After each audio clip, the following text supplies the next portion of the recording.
एकांचं चुकलं तर दोन सांगतात, म्हणजे पंतप्रधान आणि त्याचं मंत्रिमंडळ, आपले विधानसभाचे सर्व आमदार आणि न्यायपालिका जी सर्वांना न्याय देते, यावर कोणीही असणार नाही. या प्रकारची जी तिसरी चौकट आहे आणि चौथी चौकट आहे, या चारही यात जे तीन कोपरे आहेत यांना तुम्हाला बदलताच येत नाही. या म्हणजे बाबासाहेबांनी, माझ्या बापाने अशी कडी लावून ठेवली की तुम्हाला या घटनेच्या चौकटीत बदल करायचा असेल तर लोकसभेमधील 543 पैकी 272 खासदार आणि खाली विधानसभेमध्ये जेवढे 28 घटक राज्य आहेत त्यांपैकी अर्ध्या घटक राज्यांपैकी जास्त राज्यांच्या आमदारांनी येस म्हटलं पाहिजे, तरच घटनेत बदल होतो. नाहीतर माझ्या बापानेच लिहिलाय कायदा, हे तुम्ही विसरू नका.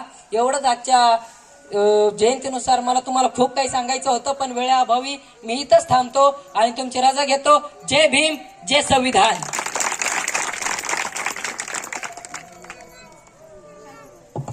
धन्यवाद. सम्यक डोंगरे अवघ्या 9वीचा मुलगा आहे. त्यांनी आपल्याला खूप काही माहिती दिलेली आहे. त्यासाठी परत एकदा त्याचं टाळ्यामध्ये आपण स्वागत करायचं आहे.